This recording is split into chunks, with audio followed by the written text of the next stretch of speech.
Kasi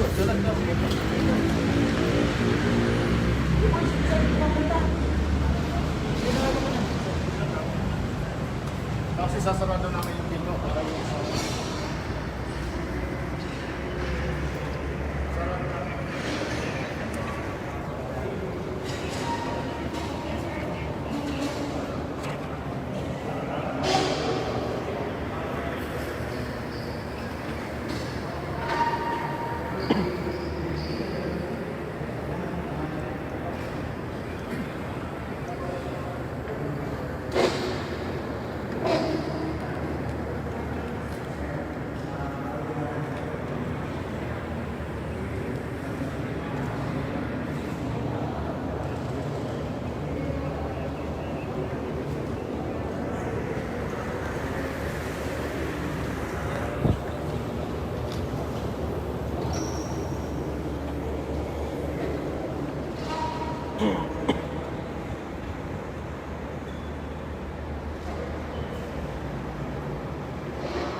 over the years, it has suffered damage from war, age, and neglect.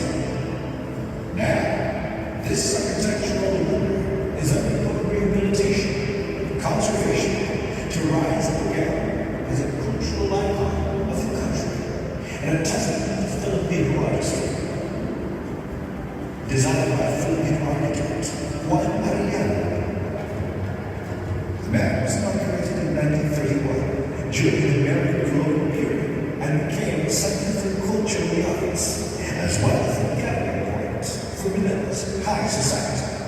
Following referred to as the Grand Day of Philippine Theaters, the Met was a venue for culture and civic events, offering satisfies, plays, operas, and even films. It was also one of only Philippine entertainment and national artists launched their careers, such as the Queen of Kundiman in Saswaro, Honorable Adan de la Rama.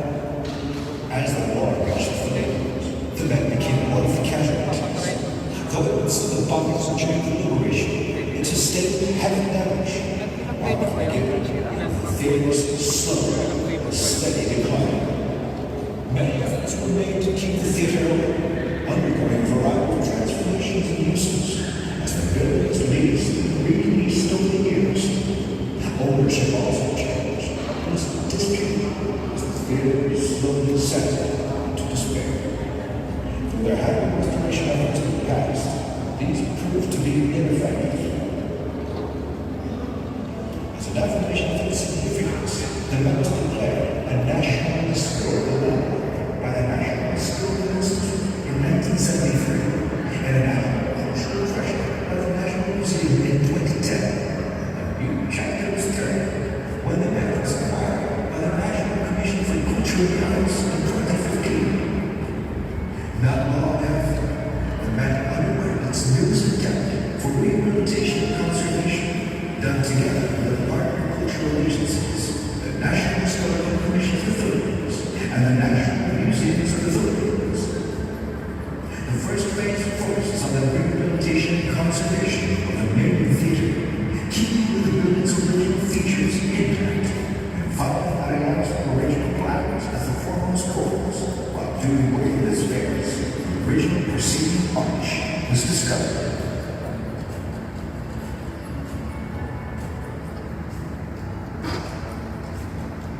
The second phase is the continued rehabilitation and conservation of the main theater, focusing on the lights, stairs, railings, launch, control room area, acoustics, theater curtains, and audio system. To be completed this year is the exterior area and the roofing of the east and west wings that are to be cleaned, repaired, and rehabilitated. The third and final phase, to be implemented in 2021, focuses on the interiors of the west and east wings, furnishings, and the landscaping of the two courtyards. These wings shall be for the needed office space of the Met, extension office of the NCCA, as well as the additional civic area and functional rooms, and the full restoration of its grand ballroom. In the next few years, we will see the Met rise again. It was planted in its original beauty, preserved, and also advocated for the modern times. The main theater will be a home again for Philippine cultural arts, as it will be dedicated to the revival of Philippine theater performers, such as the Saswell and Korean and other performing arts, installed with state-of-the-art technology. It will also be able to screen films and showcase works and performances outside traditional theater. The West Courtyard, or Happening Expression, will be used for outdoor performances, while other areas can be used for meetings, exhibits, conferences, and other cultural activities. The East Courtyard, or Happening Expression, will be for NCCA functions and installation works.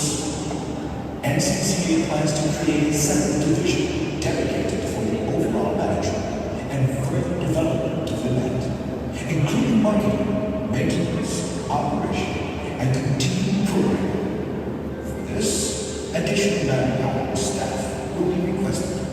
Furthermore, Met programs and endeavors will be enhanced by forging partnerships with the City Government Unit of Manila, National Historical Commission of the Philippines, the National Museum of the Philippines, as well as collaborating with the Department of Tourism, Department of Education, Department of Foreign Affairs, nearby hotels and different performing groups to ensure that Philippine culture and arts reaches the whole nation, as well as different parts of the world. The Met is envisioned and poised to be a good cultural lineage of not only Manila, but of the Philippines, furthering NCCA's goals, encouraging artistic creation in the climate of artistic freedom, development, promoting the Filipino culture and the arts, and preserving Filipino cultural heritage.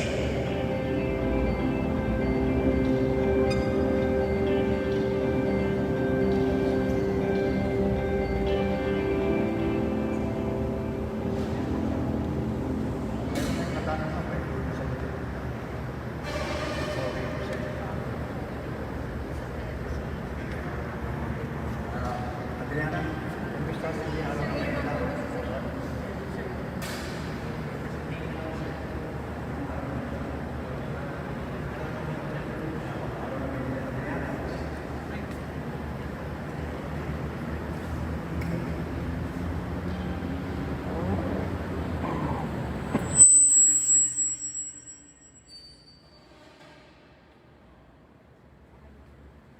Are you going to introduce someone else, sir? Magandang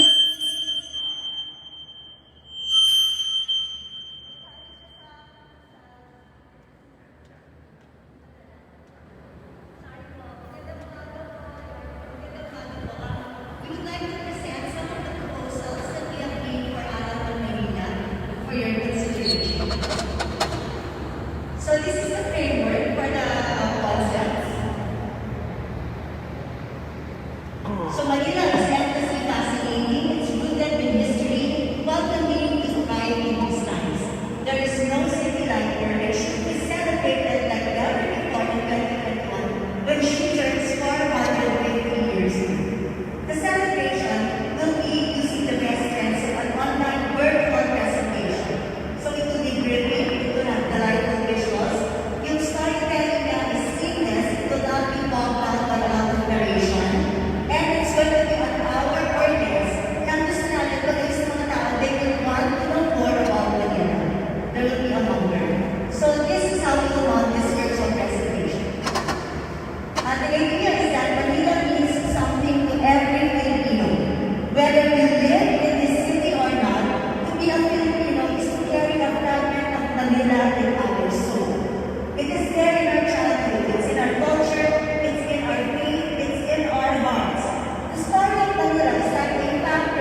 2015, designed to play even as a standalone presentation. So we're looking at this as something that we can play during the year-long events and celebrations in Manila for 2021. So the video will set the stage for the main program, which will be comprised of the Manila performance suites, better than the milestones narrative. With this in mind, the intro video ends with the main title of the show. So parang makikita natin yung history, tapos at the same time, it will end with the main title. Ipapakita na po namin yung mga performance suites, the facets of Manila and what it means to every Filipino, whatever his calling, whatever his station life, ano man ang edad niya. Coming to life in songs and dances, drama and short video presentations, we will have featured guests and talents. We will begin with the Manila of the Faithful. After all, Manila is where our spiritual life is nurtured. We have the magnificent churches. We know them for the beautiful architecture, the unequaled everywhere else, like San Sebastian. Or maybe because the churches are a world in themselves, pero sila sa kultura na built around it like Quiapo. And then we also have the unforgettable processions of Our Lady of the Lapad, de Manila, as well as yung mga mosques and temples of the Muslims and the Indians that make it a fulcrum of spirituality. We also have the Manila of Educators. This is, after all, the city that gave rise to the first Ateneo within Intramuros, the first UP campus on Paura. This is going to be the seat of the Dominican Education University. And then we all know that the peaceful but turbulent lives are mirrored in the UPL curriculum. So the idea is that these are centuries of thinkers and influencers molded within the scholastic enclaves of this vibrant city. We cannot forget, of course, the idea of the Manila of heroes. This is the real cradle of valor within battlements that are in marvel of strategic planning and architecture.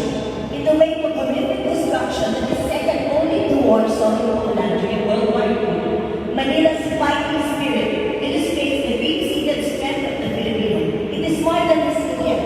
It strikes at adversity with fierce humor and determination. Of course, the Manila of Lovers is very much alive in our story.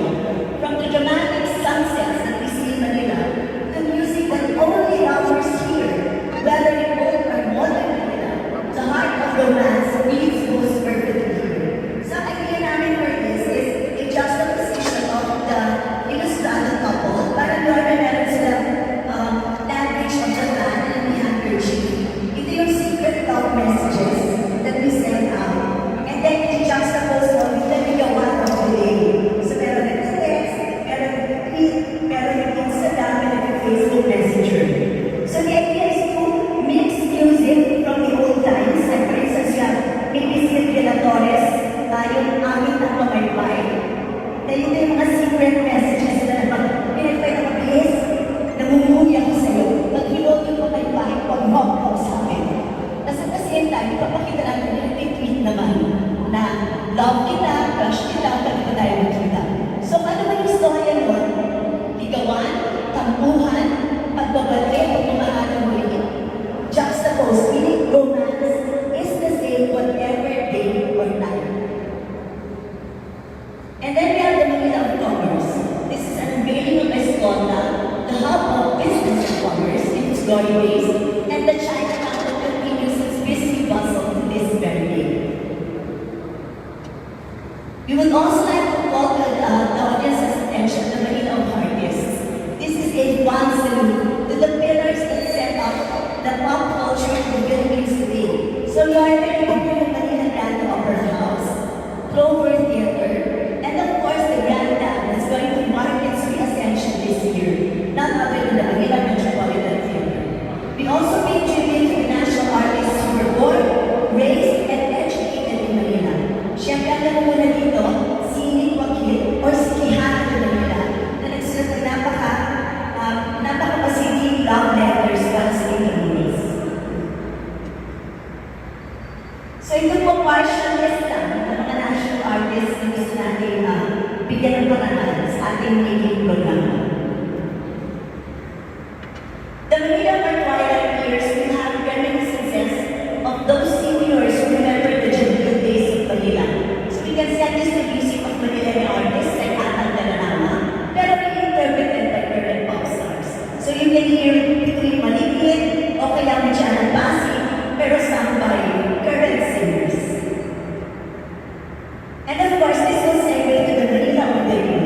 This is the bright, future-ready, technologically savvy Manileños who are shaping the current history of the city and our nation.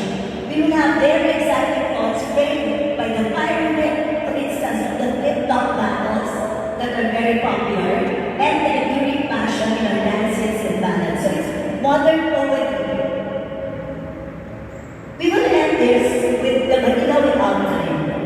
On its 450th year, Manila is standing proudly before the world. It is still the pearl of the Orient. It is rich in legacy, but at the same time it is blazing with the vision of the future.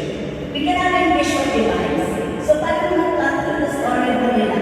Pati tayo mayroong second grade na parang turn of the century kalesa na dumadaan sa Manila, na second yung color of race, tapos kalesa pinadaan ng mga nilad plants, because Maynila takes its name from the nilad plants.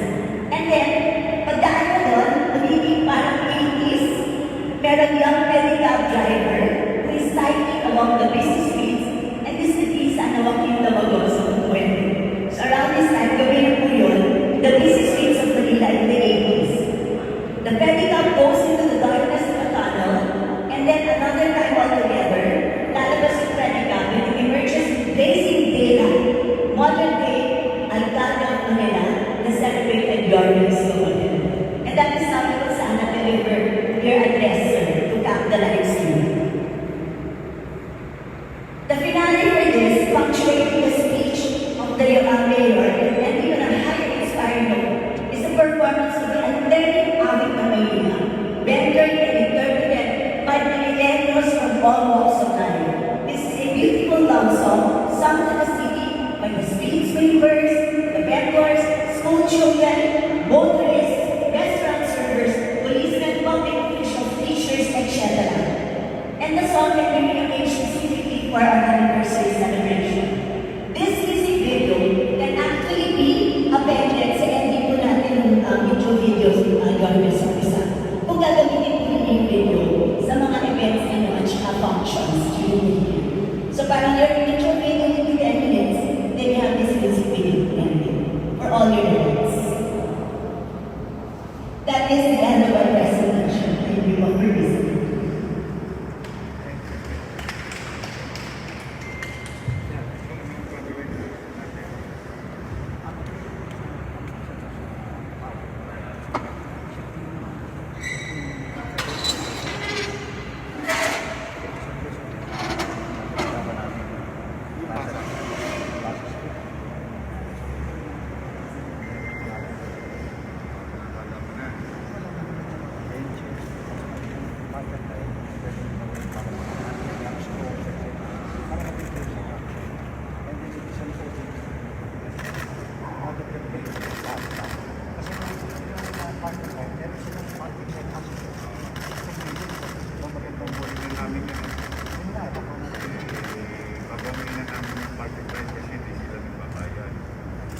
Pero yung bata, sigurado na ako, dedicated ako na ibigay sa mga.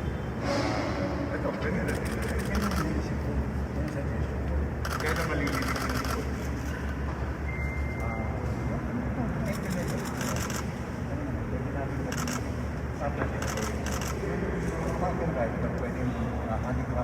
Pagkatawin namin.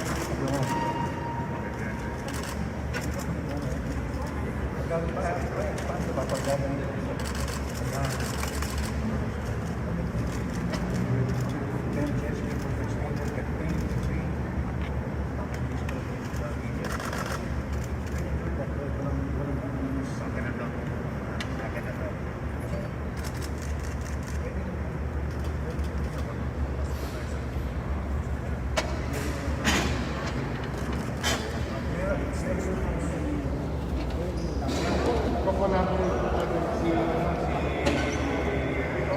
Charlie Lugo. Oh, Charlie. Marami akong gusto ron sa professor. Okay. So we can meet with Charlie Lungo. Oh, si Charlie. Maganda yun.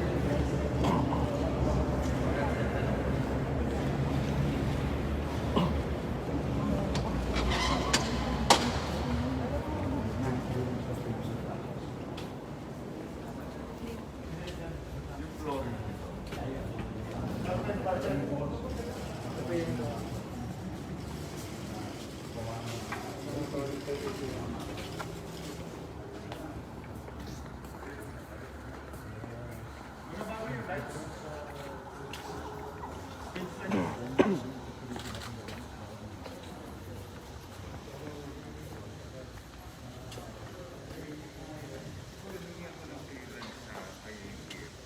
Baka pwedeng gamitin natin to. No, I think by that time.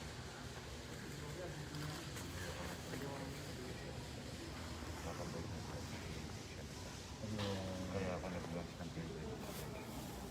Pero siyempre, ayoko naman pakapasa ng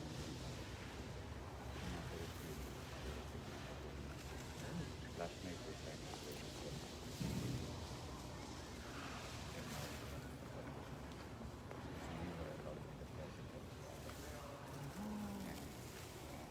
ano lang namin. Nilolower lang namin. Para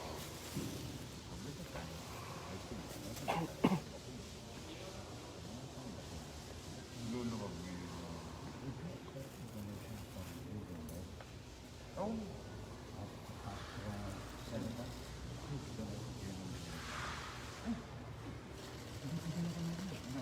Pinakalan ako tapos. Parang tayo mo. Oo.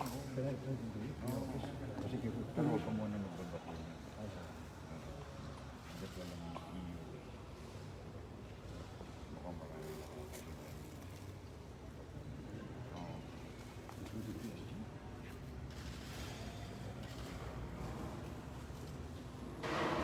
Saka delikado. Hindi ka pwede yung dalawa. Isang tampa. So anyway, tama-tama yung pwede tayo. Pwede na tayo.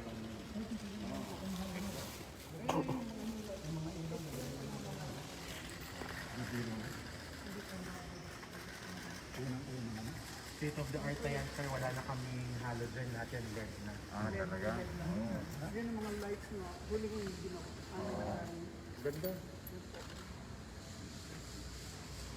Wala pa Dito ako amazed na amazed. Na-sustain siya. ang wala pa po dito yung mga sounds. Marami pa pong mga speakers pa. Dito sa gitna. Cinema. Cinema. Oo. Kasi may cinema na to, di ba? Pag meron ka ng ganon, bibilin natin yung ano, yung account ng award dito. Yes. Pwede natin yun. Dito na rin. Yung Pamas. Hamas, ako kasi ng mga friends. Star Wars. Star Wars. At saka ako mismo, the city, para magkaroon ng activity, yung cinema, will buy 52 weeks. Kumbaga magpa-reserve kayo sa amin ng 52 week show. Pipili kami ng araw, anong araw na may show every week, para sa mga batang Maynila. Ito, ang magpe-perform na dito, mga taga Maynilang bata. Napanood ko kasi sila eh. Magagaling. Malabang pa sa international. O, merong sariling theater ang mga batang Maynila. At saka meron tayong World class pa. Meron din tayong training department. Yun ang magandang Yan ang legacy. meron tayo. Meron kang ano, Sa pagsula, pagtalumpati, paglikha, workshops meron tayo. workshop school. Yun talaga. Yun the best yun. Meron tayong tatayong ano, Teatro Filipino. Kasi magandang legacy mo na.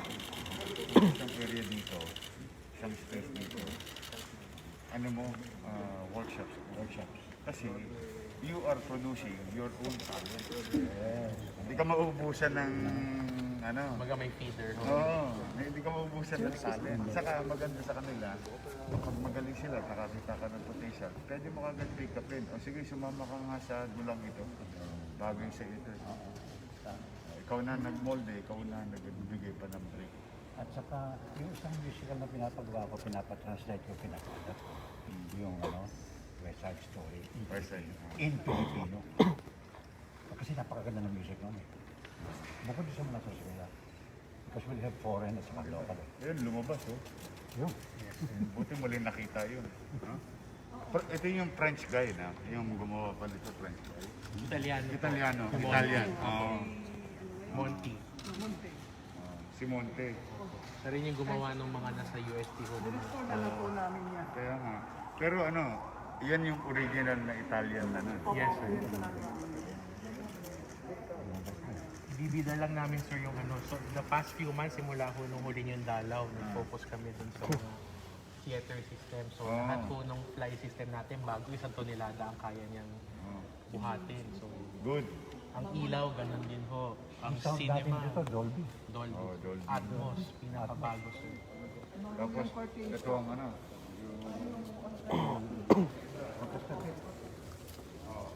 kita mo, pwede na ako agad palabas nung pinalabas namin yung opera, orchestra, Manila Orchestra. Yung ginawa namin doon. Sa Cardilla ho. Oo, dito pwede. Oo, kasi ito lang halos yung size. Yung yung park and ride, merong malaking rehearsal ako. Ang laki-laki. Pag nakuha niyo yun, yung second floor. Third floor yung parking. Oo.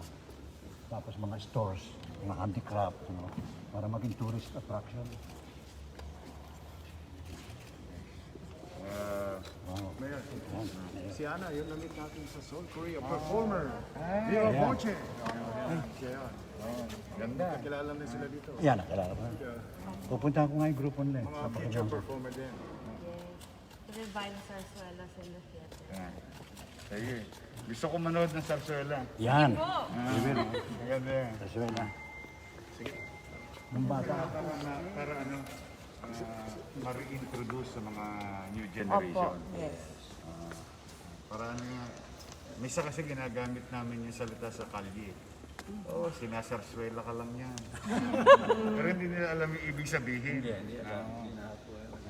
Kaya pag nagsarsuela tayo ulit, so the next generation, alam nila na sarsuela is a show. Yes, opo. It's a form of show. Sige po. Alam niyo, mayroon bata ako.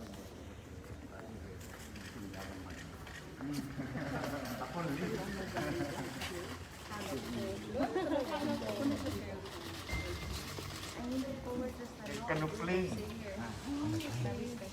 Meron pa pala kayong dapat hanapin. Si Kanupling. Meron. Oh, tamo? Oh, okay, si Kanupling. Hindi alam. Si Kanupling is the first Filipino version ni Charlie Chaplin. It's not Dolphy. It's Kanupling.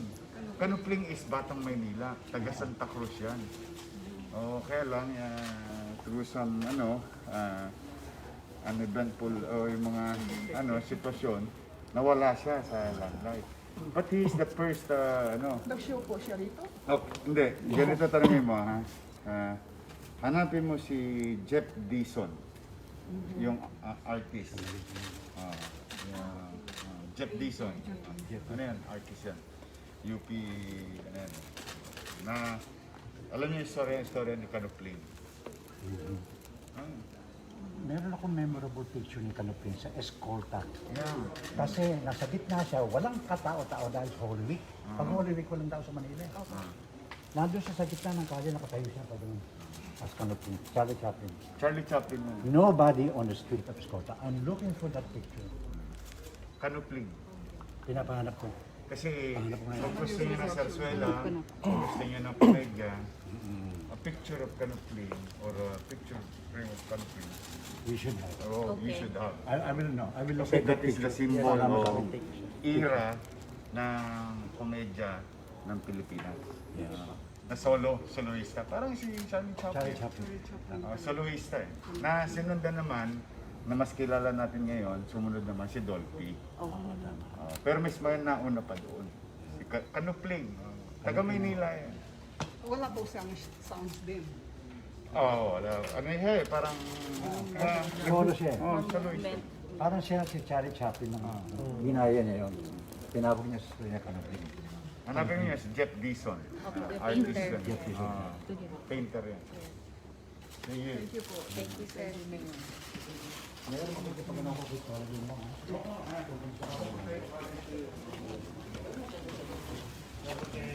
Manager. Dito na kami mag-gusto.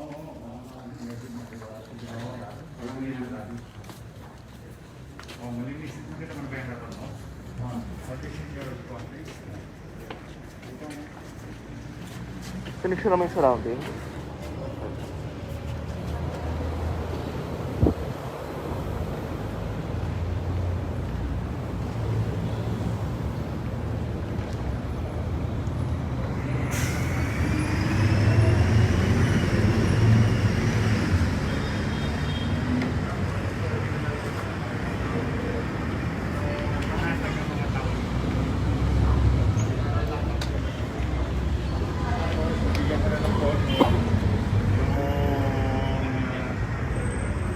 Araceres pa.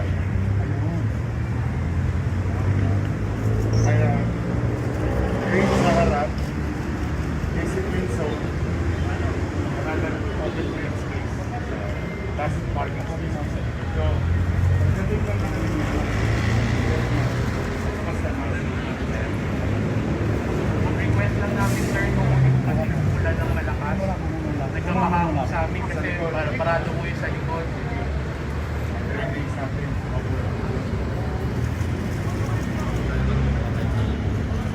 Sige, I'll see you. Ingat ka, ha? Salamat, sir. Good to see you. Tatawagan ko si Charlie. Sir, para sa inyo ba sir? Thank you. Sir,